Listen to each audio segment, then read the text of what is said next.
mantan ayah itu sekalipun telah wafat.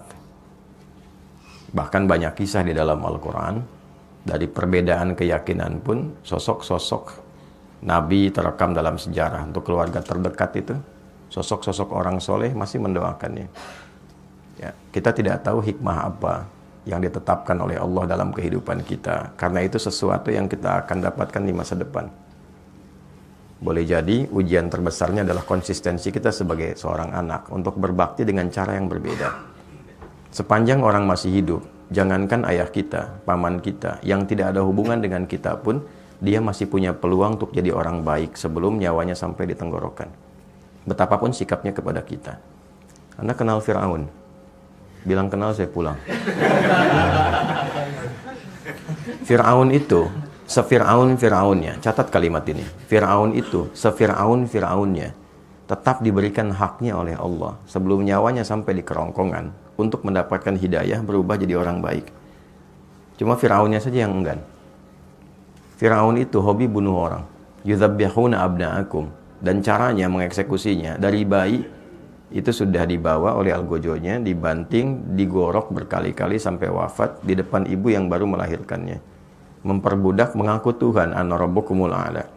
Dengan semua perbuatan itu, ia tetap mendapatkan haknya supaya mendapatkan cahaya hidayah hingga nyawanya sampai di kerongkongan. Ada doa yang disampaikan Nabi Musa untuk menghadap kepadanya, dikirimkan Harun untuk menemaninya, diberikan tanda-tanda kebaikan sampai ke ujungnya. Saya tanya, apakah ayah pernah bersikap seperti Firaun? Mengaku Tuhan? Tidak. Pernah bunuh orang? Ya, ayah Anda tidak mengerjakan apa yang Firaun lakukan. Maka sepanjang ia tetap sebagai ayah Anda, minimal kita doakan. Itu hal terbaik yang mungkin, itulah yang bisa memberikan pengabulan doa dan jalan keluar dari apa yang kita rasakan selama ini. Untuk berdamai dengan nafsu kita, setidaknya melatih dengan doa terhadap hal-hal, sosok-sosok yang mungkin selama ini tidak ideal bagi kita. Dan itulah kehebatan dari Islam. Ketika mampu mengolah nafsu untuk bahkan mendoakan kepada orang menyakiti kita. Hadisnya jelas. Doakan bahkan orang yang menzolimimu, yang nggak kenal aja menzolimi. Nabi mengajak kita minimal mendoakannya. Umar itu kan masuk Islamnya karena doa Nabi kan. Umar itu kerasnya luar biasa, dan cita-cita terbesarnya saat itu sebelum masuk Islam membunuh Nabi. Tangannya sudah terhunus pedang mencari Nabi, tapi dengan doa Nabi lembut hatinya, dan ternyata masuk Islam dan pembela luar biasa. Sepanjang Anda masih hidup, ayah Anda hidup ataupun telah wafat, ya masih punya kita satu kewajiban minimal dengan doa. Kalau Anda bisa menaklukkan keadaan diri kita itu, nanti penaklukan terhadap nafsu yang paling tinggi itu akan berpengaruh kepada nafsu yang lainnya. Untuk bisa mengendalikan hal terakhir yang mungkin tadi Anda katakan. Itu satu terkait dengan ayah. Yang kedua terkait dengan ibu. Kemuliaannya bahkan 3 kali disebutkan dalam hadis. Menjadi pembuka dalam ayat yang ibu disebutkan, ayah tadi disebutkan. Wassainal insana biwalidayhi hamalathu ummu. Abunya nggak disebutkan. Aku wasiatkan pada anak untuk meningkatkan baktimu kepada ibumu, kepada kedua orang tuamu, khususnya ibu yang telah mengandungmu, telah menyapihmu, memberikan ASI sampai menyapih merawatmu. Maksud saya apa? Kecintaan Anda kepada ibu untuk berangkat bekerja, jangan menghilangkan niat baktimu kepada ibundamu.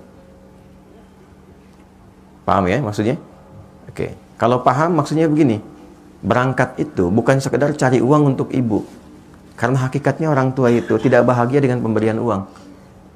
Mereka nggak menuntut pemberian uang. Kalau Anda sudah menikah ataupun berjalan sekarang ini, demi Allah saya katakan, ibu itu, ayah itu pada fitrah tertingginya, bahagianya itu ketika melihat kita senang. Bukan melihat banyak uang. Dengar aja kamu sehat, telepon, sehat mah, senang, itu bahagia dan luar biasa. Gitu. Dan tidak menuntut balas untuk diberikan imbalan dunia. Dan lebih berbahagia ketika engkau mampu mengatakan kalimat yang baik, berbakti yang baik, mengenal engkau jadi orang baik, membawa nilai-nilai kebaikan. Maksudnya apa? Ketika berangkat ke sini Anda lakukan karena ibu, bukan hanya mencari uang materi yang Anda bisa lihat dengan kebahagiaan materi, tapi jaga amanat-amanat ibu yang baik di situ. Jadi anak yang baik, jaga amanatnya, jaga perilakunya, dan niatkan kepada Allah untuk membahagiakan ibu. Itulah yang saya lakukan sejak saya belajar.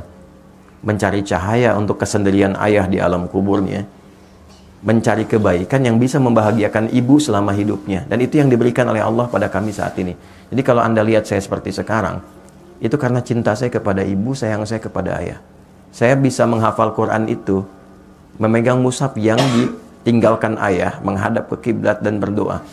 Ya Allah, saya nggak bisa berbuat baik dalam kehidupan ayah yang hadir di samping saya. Karena dia telah tiada. Berikan saya kesempatan menerangi cahaya di alam kubur dari setiap huruf Al-Quran yang saya bacakan ini.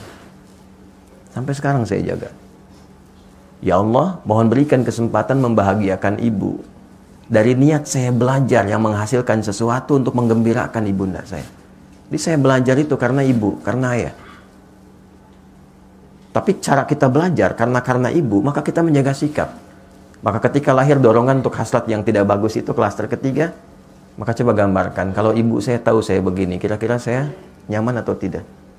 Ibu senang atau tidak? Maka berdamailah dengan klaster pertama, itu akan membantu Anda untuk mengendalikan pada masalah yang ketiga. Bawalah amanat ibu pada bagian kedua, maka itu menjaga Anda cara bekerja dengan cara yang baik, dan bisa mengondisikan hasrat Anda dengan cara yang baik. Dan yang ketiga, sebelum sampai kepada bab nikah, sebetulnya ada bab siam, ada bab puasa. Ya, ya ma'syaras syabab, man istata'a minkumul ba'ata falyatazawwaj, fa in lam yastati' fa 'alaihi bis-siyam. Duhai para pemuda, para pemudi, jika tiba muncul puncak hasratmu secara biologis yang tidak mudah mengendalikannya, Nabi sudah antisipasi itu 15 abad lalu. Maka berusahalah untuk menikah. Kalaupun belum ada kemampuan untuk itu, bukan hanya kemampuan material, ya, kemampuan emosional, kemampuan memanage waktu dan seterusnya, maka fa'alaihi bisyam, paksakan dirimu untuk melatih puasa. Puasa. Ya, puasa itu paling efektif. Puasa itu meningkatkan taat, mencegah maksiat. Ketika Anda melakukan tindakan itu untuk memuaskan hasrat, tapi ketika sedang puasa, itu Anda tahan. Minimal takut batal puasanya. Nah, terus melatih itu sampai kemudian ada pengendalian yang terbiasa walaupun tanpa puasa. Lakukan itu di awal dulu demikian. Puasa, puasa, puasa. Sebulan penuh puasa. Untuk Ramadan kan? Nah, waktu Ramadan kan tidak dikerjakan. Kenapa? Saat puasa kan? Nah, maka bawa itu dalam kondisi sekarang ini. Walaupun tidak Ramadan, Senin dulu, Kamis dulu, latihan dengan 2 tadi tambahkan. 1 klaster pertama berdamai dengan masalah awal Anda. Yang terakhir bawa niat-niat yang baik untuk ibu Anda. Kemudian berlatih puasa. Sampai punya kematangan itu. Sampai menemukan jodoh yang terbaik.